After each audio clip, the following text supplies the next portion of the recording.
Okay?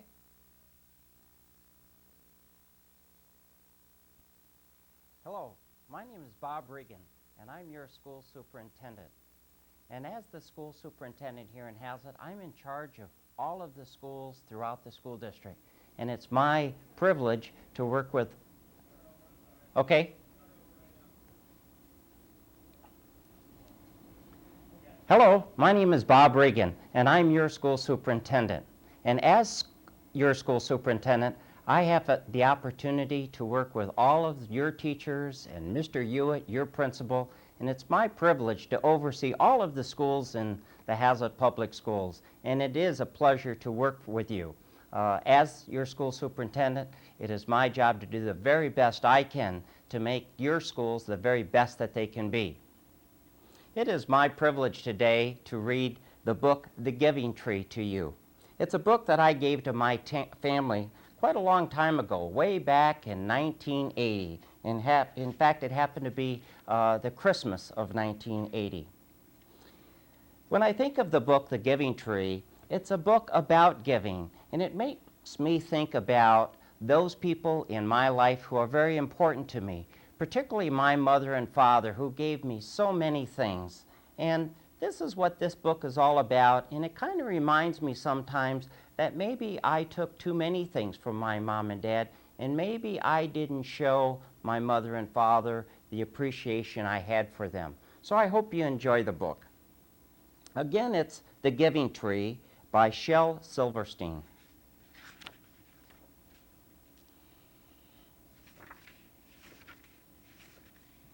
Once there was a tree, and she loved a little boy.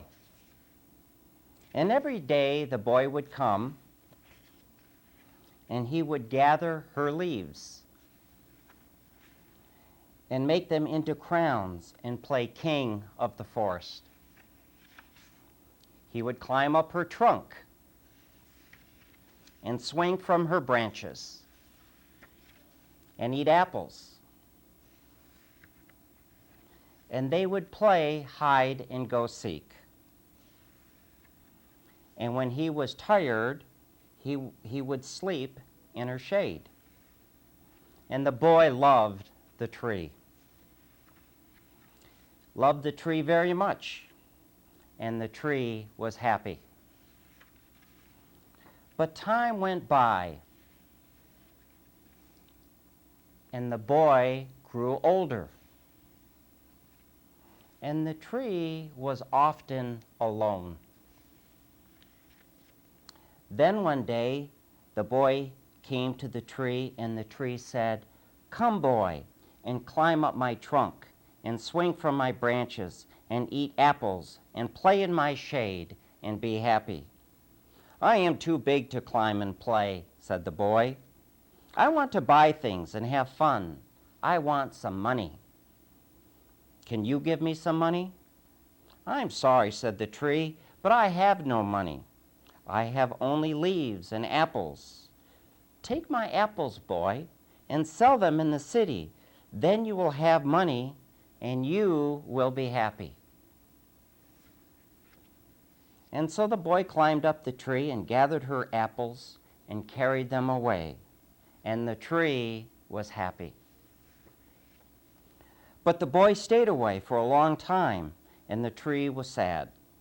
And then one day, the boy came back, and the tree shook with joy. And she said, "Come, boy, climb up my trunk, and swing from my branches, and be happy." "I am too busy to climb trees," said the boy. "I want a house to keep me warm," he said. "I want a wife, and I want children, and so I need a house. Can you give me a house?" "I have no house," said the tree. "The forest is my house, but you may cut off my branches and build a house. Then you will be happy." And so the boy cut off her branches and carried them away to build his house. And the tree was happy. But the boy stayed away for a long time, and when he came back, the tree was so happy she could hardly speak. "Come, boy," she whispered, "come and play. I am too old and sad to play," said the boy.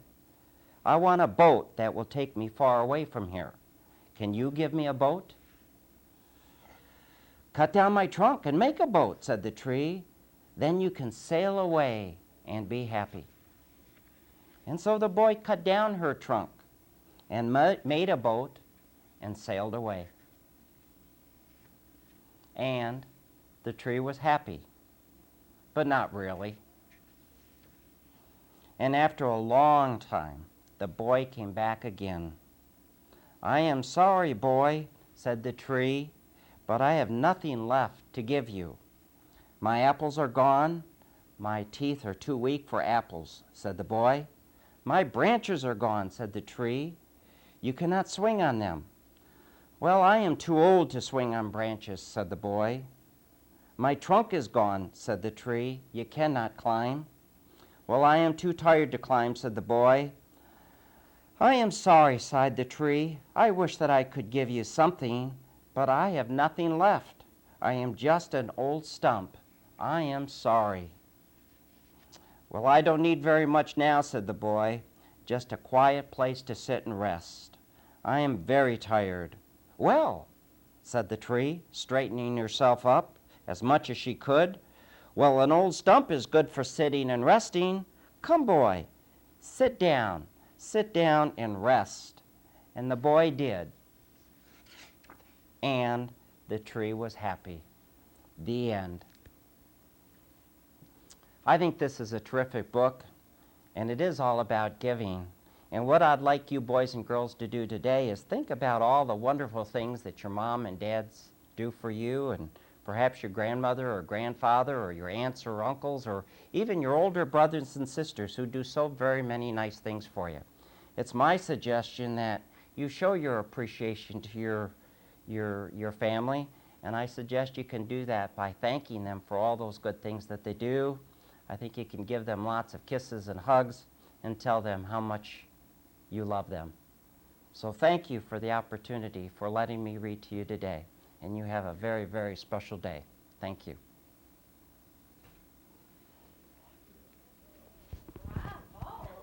That came out all right. Well, that.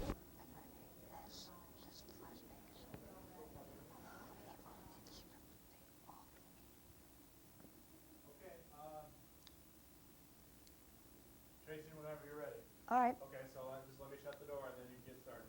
And you can just introduce yourself if you want to. Okay, I'll do that. Okay, whenever you're ready, let me shut the door. All right.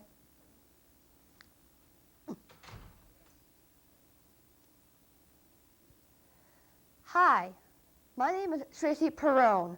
I'm a junior at Haslett High School.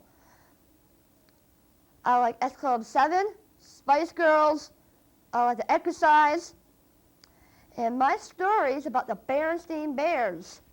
Meet Santa Bear is my favorite book because it's about Christmas, and Christmas is my favorite holiday.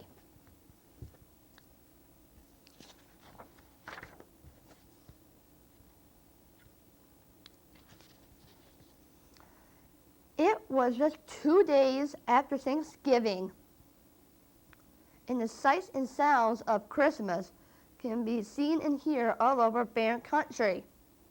"It seems to me," said Mama Bear, "the Bear family arrived at the Bear Country Mall.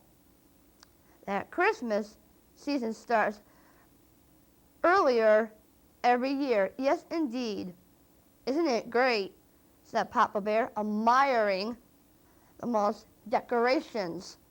I'm not so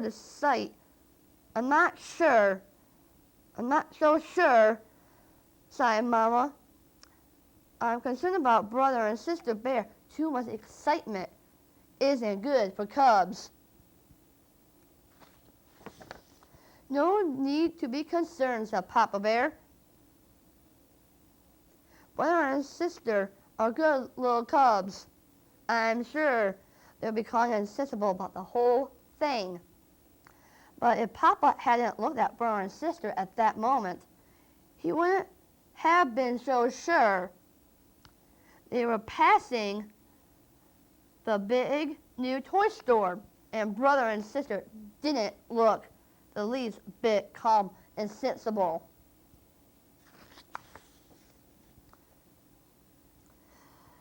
They had just come from watching Saturday morning television, and there had been lots of commercials for new Christmas toys. Sister had want them all.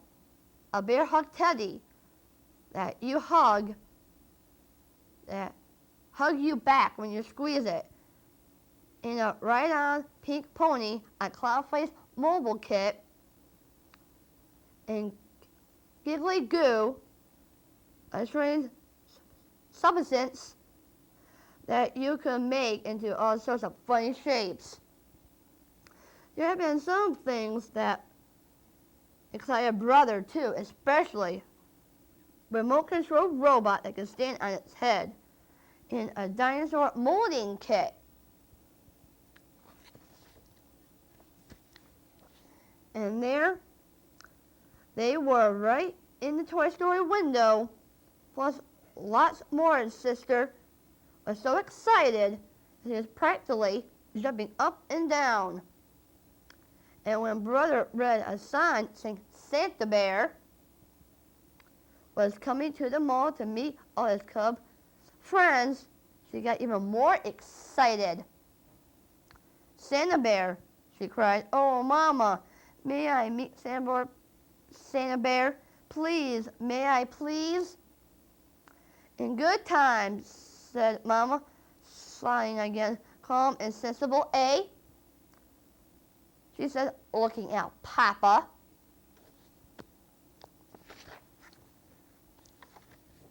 Sister Bear could hardly wait to start her Christmas list. She needed a little help from Brother with the hard words, but she didn't need any help thinking up things she wanted for Christmas. Over the next few days, the sights and sounds of Christmas became stronger and stronger, longer and longer. After a while, it looked like this. To see the rest of Sister's page. Oh, wait. Yeah, whatever. I'm not reading that. You know, warned Brother, if your list is too long, Santa Bear might think you're greedy and not bring you anything. Sister hadn't thought of that.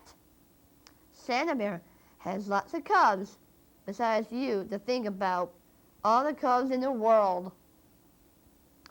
She hadn't thought of that either. She looked at a long list. She made her get a little nervous. Have you ever met Santa Bear? She asked Brother. Sure, answered Brother, who was finishing up his list. It was very short. A couple of years ago, he asked if I'd been good. Then I told him what I wanted for Christmas. And gave him my list. That was that. It was fun. Now, our sister was really nervous. She thought of all the times she hadn't been good. The time that she and Brother had got into the fight and shouted at each other. The time that Mama's best lamp had gotten broken when they told a big lie. And the time that they left the room to get so messy that Mama had threatened to throw away their toys. Oh, I wouldn't worry about those times, said Mama, giving Sister a little hug. Santa Bear doesn't expect cubs to be perfect. That's good. Then she said, I hope you have your list ready because tomorrow is the day you're going to meet Santa Bear. Sister gulped. It's almost ready, she said. About your list for Santa. Yours and Papa's. Don't worry about that, sweetie, said Papa. Santa Bear isn't just for grown-ups. He's for cubs.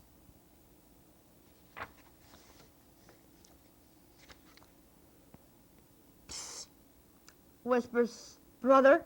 presents for Mama and Papa is our job, silly. Come on, let's see how much you've got in your piggy bank. So there's just enough. Brother had enough and a little extra. That evening, Sister made a new list. It looked a lot like Brother's. But when they got to Santa Bear's little house in the mall the next day, there was a long line. Sister waited. She began to think about Santa and what a hard job he had. She wondered how he took care of all those cubs. She wondered if he got all those presents. She wondered.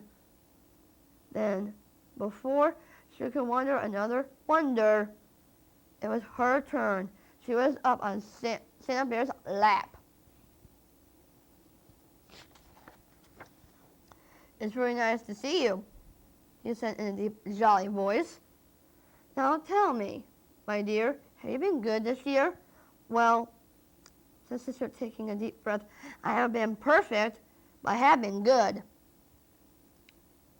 Then she told him what she wanted for Christmas and gave him her list. Santa gave her every cub a souvenir coloring book. The cover showed him and his 8 tiny reindeer flying through the starry sky night.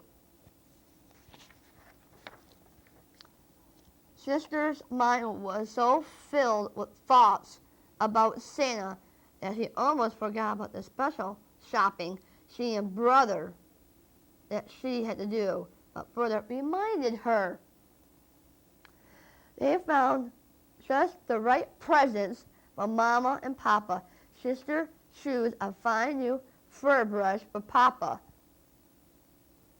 and a lovely new pincushion for Mama Bear, and brought Mama a box of her favorite breakfast tea,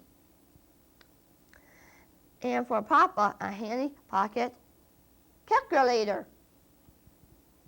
"Look," said Sister as they were leaving the mall, "another Santa." She was right. There, ringing a bell, a rather skinny Santa with a scraggly beard. Besides him was a big iron pot that said, "Help the needy." "That's one of Santa's many helpers," explained Papa. "His job is to collect money to help the needy. Birds who need seeds, squirrels who didn't put enough aside for the winter. The Bear family all put money in the pot. Sister has spent all hers and to borrow some from Mama." Finally, the days and the weeks preparing, and waiting were over. It was Christmas Eve. "Now you know something, Papa," said Sister, as she helped hang a holly wreath. "I've been thinking about Santa Bear and what a hard job he has. How can he visit every cub in the world in just a single night? Where does all those gifts get all those gifts? And besides, how can reindeer fly? And how can the sleigh land if it doesn't snow? And how can Santa come down or it's getting a little chimney?"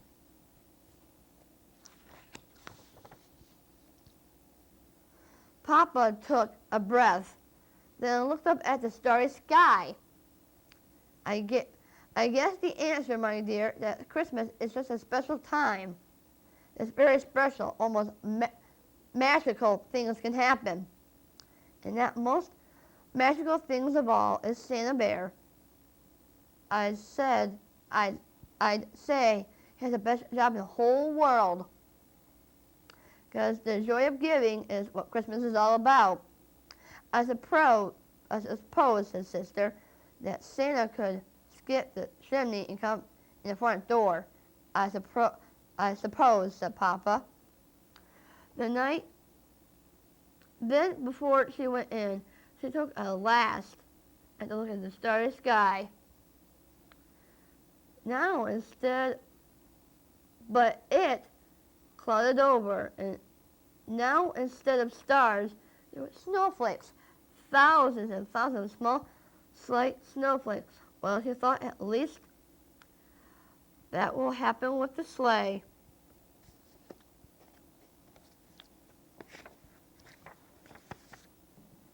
When his sister woke up Christmas morning, Bear Country was covered with a beautiful blanket of snow.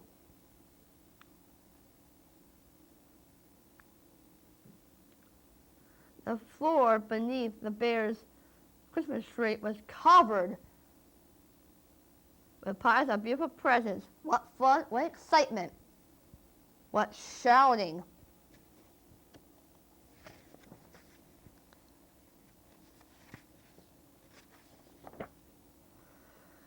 Then, when the excitement and the shouting were over, the cubs watched Mama and Papa open their presents. What a lovely gift, said Mama. Just what I wanted, said Papa. It was a very special moment. Sister knew right then and there that Papa was right. Sam and Bear, they had the best job in the whole world because the joy of giving was Christmas was all about.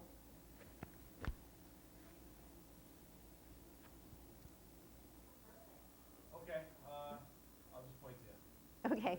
Okay,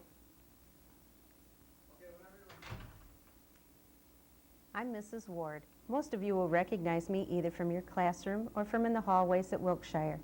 Today I'm going to read you a story about a brother and sister. This was a book that my children loved when they were young. The title is The Pain and the Great One by Judy Blume. My brother is a pain. He won't get out of bed in the morning. Mom has to carry him into the kitchen. He opens his eyes when he smells his cornflakes. He should get dressed himself. He's 6. He's in the 1st grade, but he's so pokey. Daddy has to help him, or he'd never be ready on time, and he'd miss the bus. He cries if I leave without him. Then Mom gets mad and yells at me, which is another reason why my brother's a pain. He's got to be first to show Mom his schoolwork, and she oohs and ahs all over his pictures, which aren't great at all, but just ordinary 1st grade stuff. At dinner, he picks at his food. He's not supposed to get dessert if he doesn't eat his meat, but he always gets it anyway. When he takes a bath, my brother the pain powders the whole bathroom and never gets his face clean. Daddy says he's learning to take care of himself. I say he's a slob. My brother the pain is 2 years younger than me, so how come he gets to stay up as late as I do? Which isn't really late enough for somebody in the 3rd grade anyway. I asked Mom and Daddy about that. They said, "You're right. You are older. You should stay up later." So they tucked the pain into bed. I couldn't wait for the fun to begin. I waited and waited and waited, but Daddy and Mom just sat there reading books. Finally, I shouted, "I'm going to bed." "We thought you wanted to stay up later," they said. I did, but without the pain, there's nothing to do. "Remember that tomorrow," Mom said, and she smiled. But the next day, my brother was a pain again. When I got a phone call, he danced all around me, singing stupid songs at the top of his lungs. Why does he have to act that way? And why does he always want to be garbage man? When I build a city out of blocks, who needs him knocking down the buildings with his dumb old trucks? And I would really like to know why the cat sleeps on the pain's bed instead of mine, especially since I'm the one who feeds her. That's the meanest thing of all. I don't understand how Mom can say the pain is lovable. She's always kissing him and hugging him and doing disgusting things like that. And Daddy says, the pain is just what they always wanted. Yuck. I think they love him better than me. The Great One. My sister thinks she's so great just because she's older, which makes Daddy and Mom think she's really smart. She thinks she's great just because she can play the piano, and you can tell the songs are real ones. But I like my songs better, even if nobody ever heard of them before. My sister thinks she's so great just because she can work the can opener, which means she gets to feed the cat, which means the cat likes her better than me, just because she feeds her. My sister thinks she's so great just because Aunt Diana lets her watch the baby and tells her how much the baby likes her. And all the time the baby is sleeping in my dresser drawer, which Mom has fixed up like a bed for when the baby comes to visit. And I'm not supposed to touch him, even if he's in my drawer and gets changed on my bed. My sister thinks she's so great just because she can remember phone numbers, and when she dials, she never gets the wrong person. And when she has friends over, they build whole cities out of blocks. I like to be garbage man, and I zoom my trucks all around. So what if I knock down some of their buildings? It's not fair that she always gets to use the blocks, I told Daddy and Mom. They said, "You're right. Today you can use the blocks all by yourself." "I'm going to build a whole city without you," I told the great one. "Go ahead," she said. "Go build a whole state without me. See if I care." So I did. I built a whole country all by myself. Only it's not the funnest thing to play blocks alone. Because when I zoomed my trucks and knocked down buildings, nobody cared but me. "Remember that tomorrow," Mom said, when I told her I was through playing blocks. But the next day we went swimming. I can't stand my sister when we go swimming. She thinks she's so great just because she can swim and dive and isn't afraid to put her face in the water. I'm scared to put mine in, so she calls me baby, which is why I have to spit water at her and pull her hair and even pinch her sometimes. And I don't think it's fair for Daddy and Mom to yell at me because none of it's my fault, but they yell anyway. Then Mom hugs my sister, messes with her hair, and does other disgusting things like that, and Daddy says, "The great one is just what they always wanted." Yuck. I think they love her better than me. I have a son and a daughter, so whenever I read this book, this reminds me of them, and that's why this is one of my favorite books.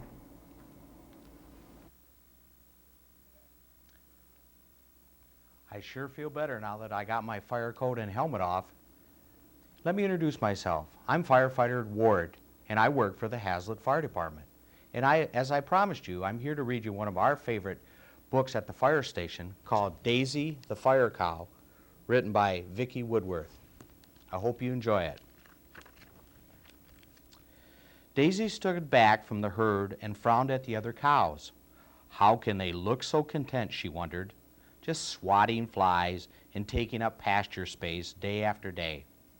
Don't they know that there's a huge world out there, big cities, excitement, adventure?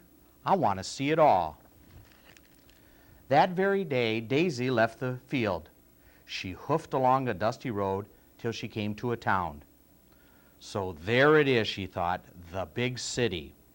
Daisy took it all in, her brown eyes wide open. She arrived at a red brick building, and on the wall there was a sign that read, "Needed immediately, fire station mascot. Are you looking for excitement?"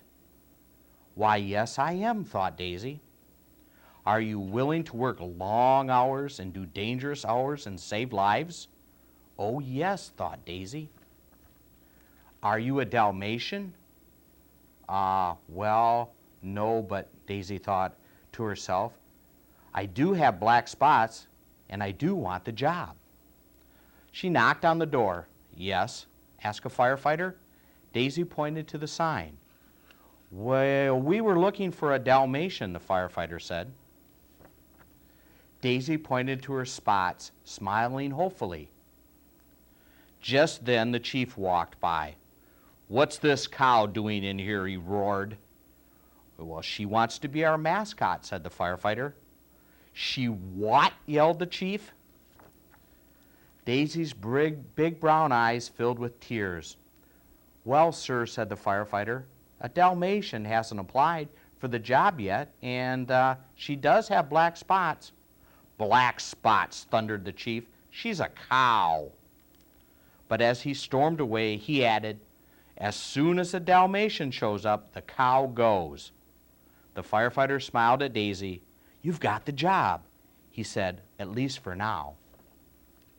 So Daisy settled in as the temporary fire station mascot. The first day she learned how to get into the firefighter's suit and how to play checkers.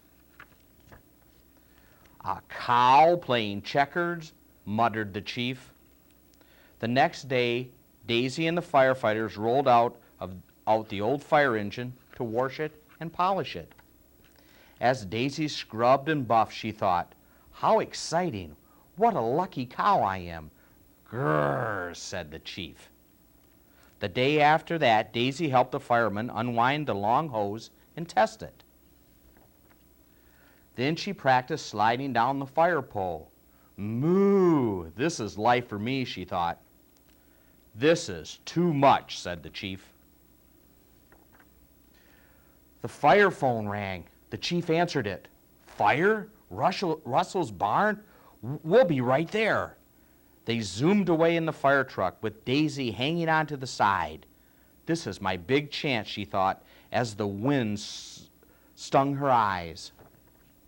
Russell's barn was all ablaze. Mr. Russell shouted, I'm going back in for my calf. He's too scared to come out. No, ordered the chief. Those beams are about to fall, and it's way too dangerous. Ma, the baby calf cried. Daisy had to do something. He's right behind the wall, she thought. She gave the board a hefty kick and crunch. Daisy peered through the hole. The baby calf was huddled in the corner. Moo, moo, moo, called Daisy, and the calf came right to Daisy. The others ran over just as she was pulling the calf through the hole.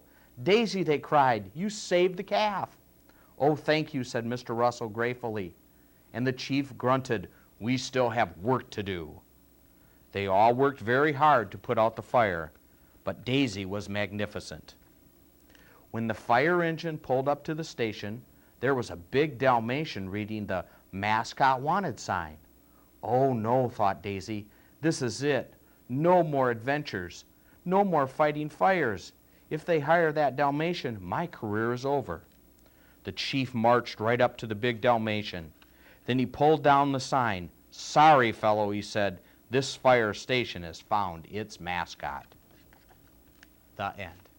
Thanks for listening.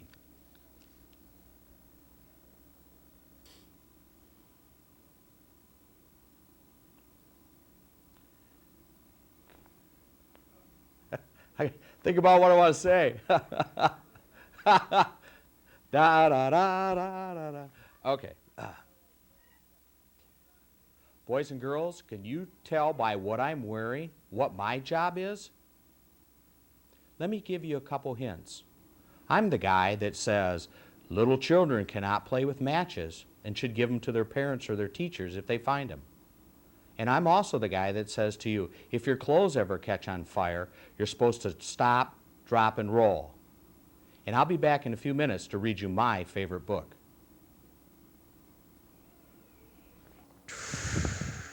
Feel the force, Luke.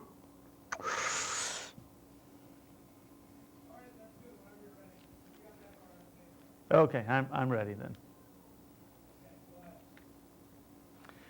Well, hi. I'm Mr. Ross Brower, and I teach music at Wilkshire, and I teach the kindergartners and the first graders and all of our pre-primary kids as well. Today, I'm going to read you a Dr. Seuss story, and it's called Gerald McBoing Boing. And I love this story because it has all kinds of cool sounds in it, and I think you'll enjoy it. This is the story of Gerald McCloy and the strange thing that happened to that little boy. They say it all started when Gerald was 2. That's the age kids start talking, at least most of them do. Well, when he started talking, you know what he said? He didn't talk words. He went boing, boing instead. "What's that?" cried his father, his face turning gray. That's a very odd thing for a young boy to say. And poor Gerald's father rushed to the phone and quick dialed the number of Dr. Malone. "Come over fast," the poor father pled. "Our boy can't speak words. He goes boing, boing instead." "I see," said the doctor. "It's just as you've said. He doesn't speak words. He goes boink, boink instead. I've no cure for this. I can't handle the case." And he packed up his pills and walked out of the place. Then months passed, and Gerald got louder and louder, till one day he went boom, like a big keg of powder. It was then that his father said, "This is enough. He'll drive us both mad with this terrible stuff. A boy of his age shouldn't sound like a fool. He's got to learn words. We must send him to school." So Gerald marched off, an obedient creature. But soon he was back home with a note from the teacher. "From Public School 7 to Mrs. McCloy. Your little son Gerald's a most helpless boy. We cannot accept him, for we have a rule that pupils must not go cuckoo in our school. Your boy will go honk all the rest of his life, I'm afraid. Sincerely yours, Fanny Schultz, teacher, 1st grade." And as little Gerald grew older, he found that when a fellow goes bam, no one wants him around. When a fellow goes squeak, he won't have any friends. For once he says clang, clang, clang, all the fun ends. "Yeah, yeah," they all shouted. "Your name's not McCloy. You're Gerald McBoing-Boing, the noise-making boy." Poor Gerald decided that he had no place at home, in the school, in the whole human race. And so he concluded that, drear and forlorn, he would just disappear in the thick of a storm.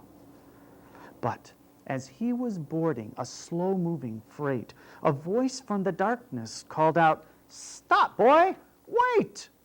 Aren't you Gerald McBoing-Boing, the lad who makes squeaks? My boy, I have searched for you many long weeks. I can make you the most famous lad in the nation, for I own the Bong Bong Bong radio station. I need a smart fellow to make all the sounds, one who can bark like a dog and bellow like a hound. Your gong is terrific. Your toot is inspired. Quick, come to Bong Bong Bong. McBoing Boing, you're hired." Now his parents, proud parents, are able to boast that their Gerald's bang is known coast to coast. Now Gerald is rich. He has friends. He's well fed. 'Cause he doesn't speak words. He goes boing, boing instead.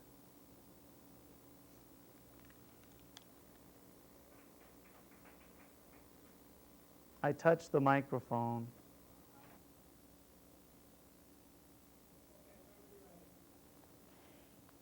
Hi, my name is Kelly Flagg, and I teach kindergarten at Wilkshire Early Childhood Center. And for 20 years now, I've been reading a most favorite book to my children called Mr. Willoughby's Christmas Tree. And this book was first given to me by my good friend, Mrs. Batten. And it was written actually 40 years ago. And I have with me the black and white version of this book. And just in the year 2000, they revised this book and colorized it. And that's the book that I'm going to read to you today.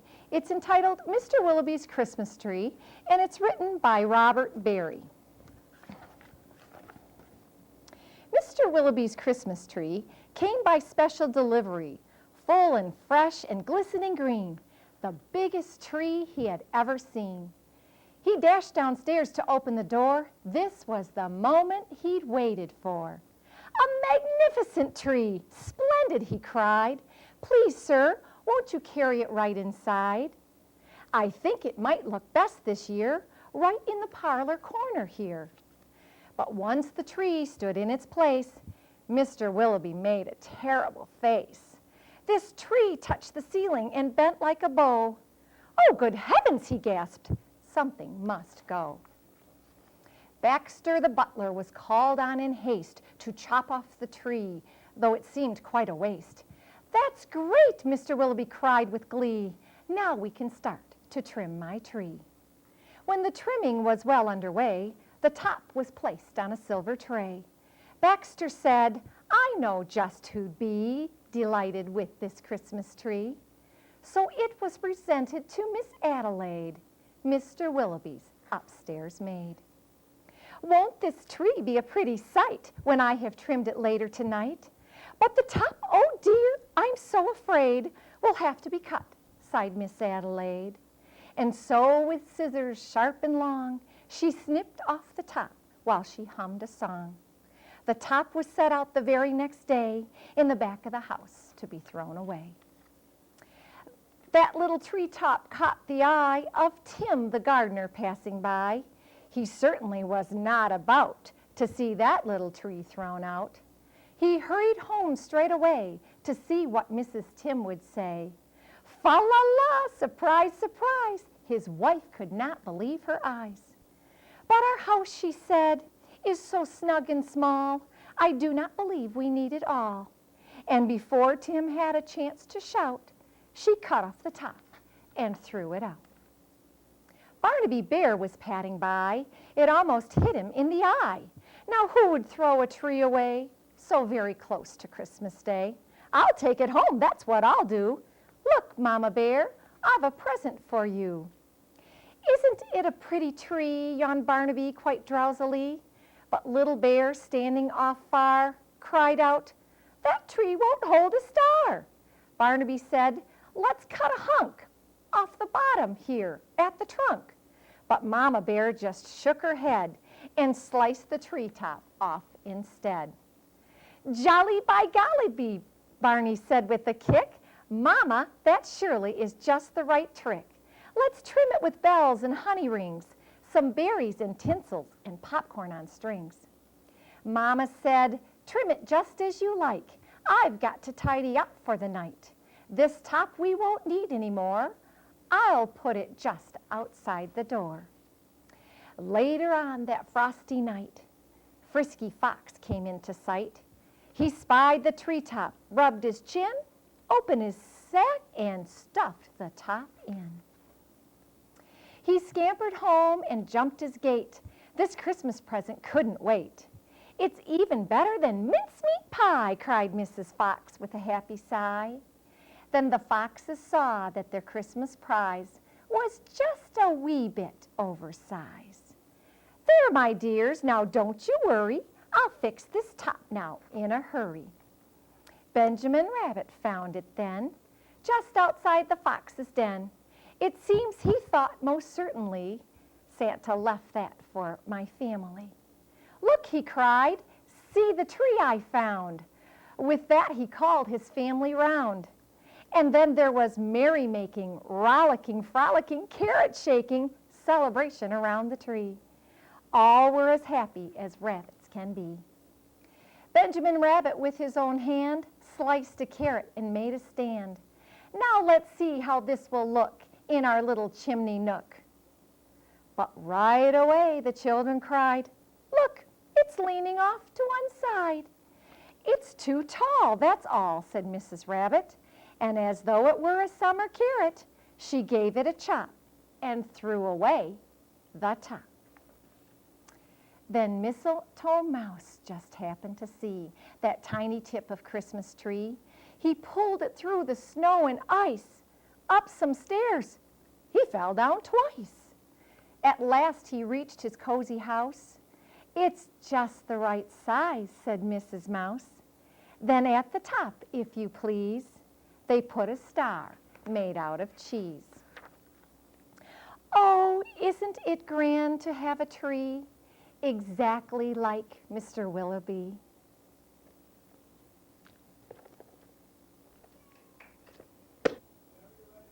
All right.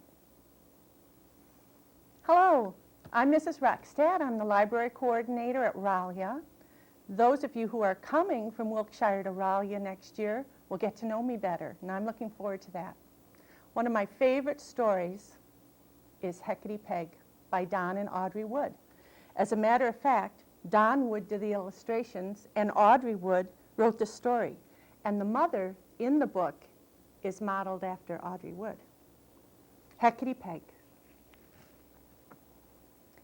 Down the dusty roads and far away, a poor mother once lived with her 7 children named Monday, Tuesday, Wednesday, Thursday, Friday, Saturday, and Sunday. Every day before the mother went to work, her children helped with all the chores.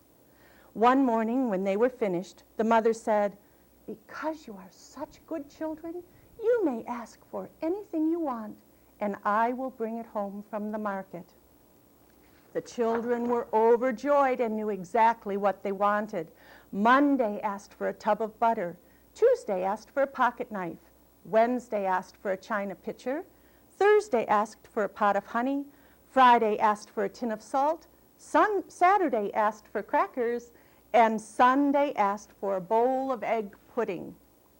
The mother kissed her children goodbye and said, "Now be careful and remember, don't let a stranger in and don't touch fire." The children locked the door behind her and began to play. Before long, a witch hobbled up the road, pulling a heavy cart. She rapped at the window and called out, "I'm Hecate Peg, I've lost my leg. Let me in." "We can't," Monday, Tuesday, Wednesday, Thursday, Friday, Saturday, and Sunday called.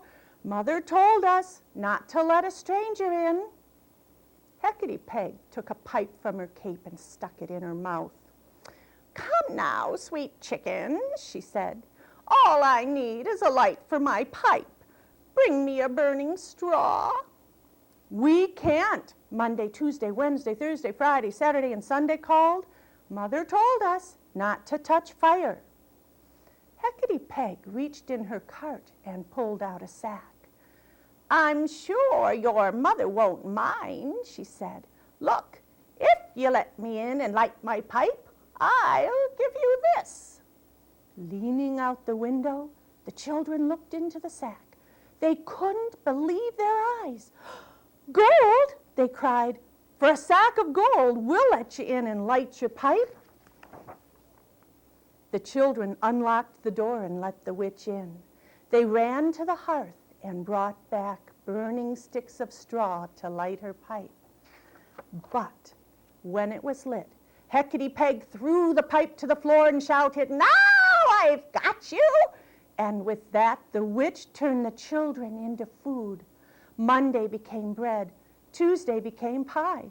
Wednesday became milk. Thursday became porridge. Friday became fish. Saturday became cheese. And Sunday became roast rib. Hecate Peg gathered up the food and loaded it in her cart. Without looking back, she pulled the cart down the road, over the bridge, through the town, across the field, and deep into the woods to her hut. Soon the mother returned home carrying a large basket.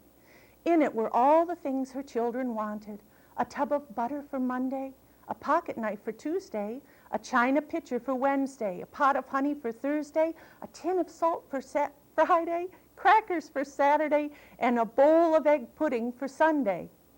"Monday, Tuesday, Wednesday, Thursday, Friday, Saturday, Sunday," she called. But no one answered. The mother found the witch's broken pipe and burnt pieces of straw on the floor. Tears flowed from her eyes. "Who Who has taken my children? She cried.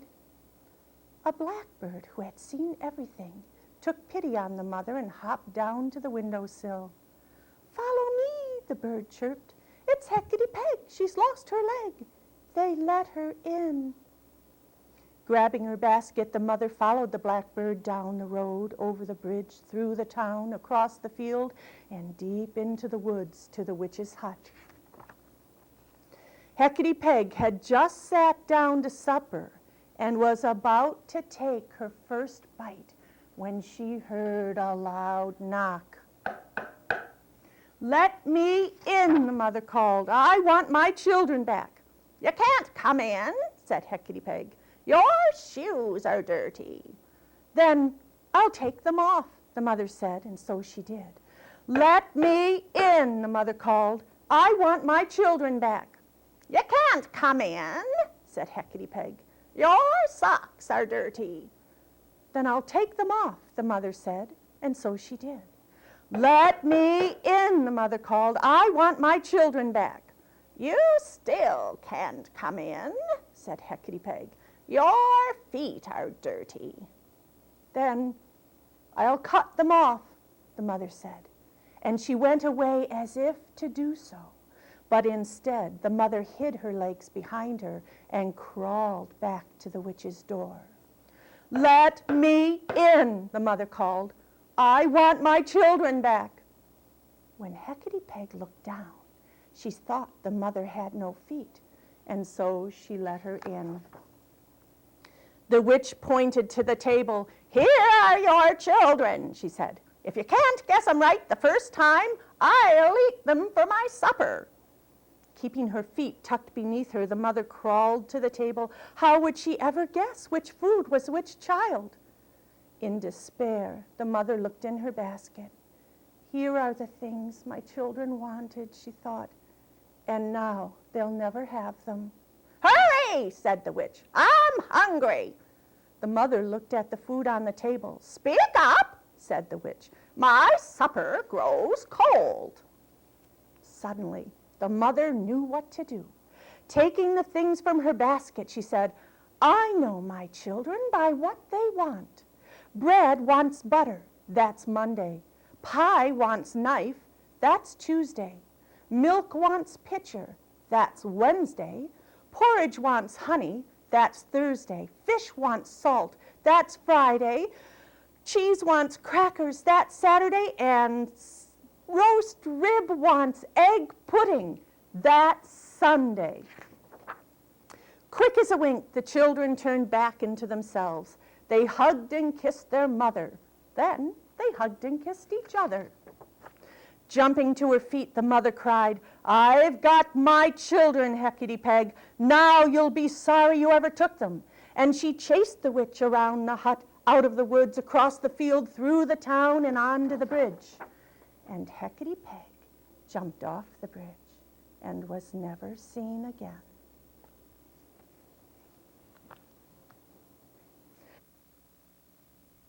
Okay.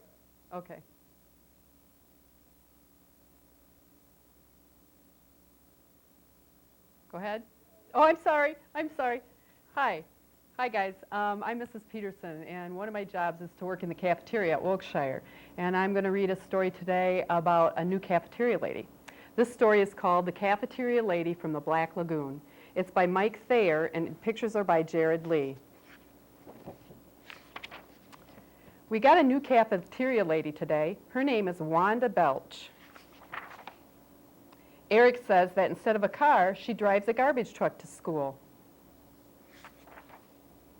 Freddie heard that she learned to cook on a pirate ship, so don't go near the kitchen.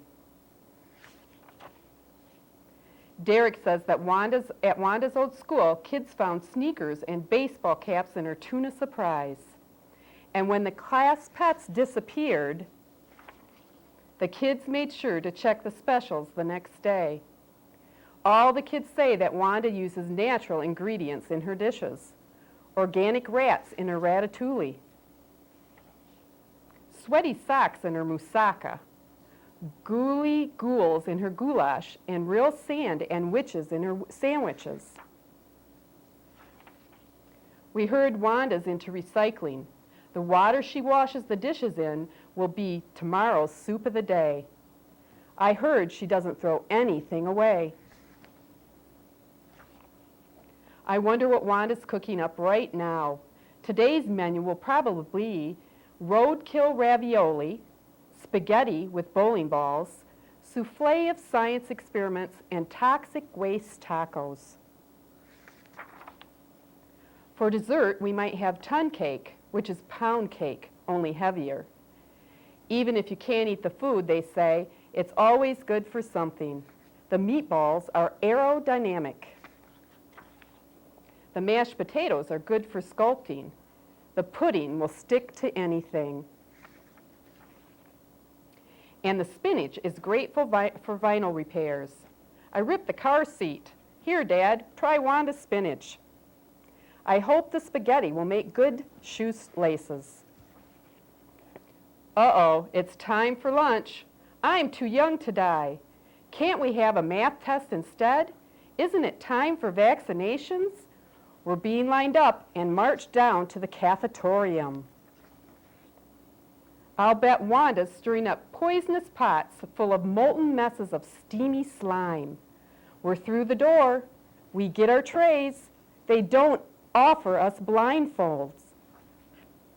Hey, Wanda doesn't look so bad. And look, she's made hamburgers and French fries. They smell good if you take your hand off your nose. I'm going to get 2. Gobble, gobble, munch, munch, look out stomach, here comes lunch. Hey, these taste great. Maybe I'll get 3 more. There are even homemade chocolate chip cookies for dessert. Lunchtime is going to be my favorite class. Maybe Wanda will let us stay for dinner. Well, I hope you enjoy our lunch at Wilkshire. I'm not from the Black Lagoon. Thank you.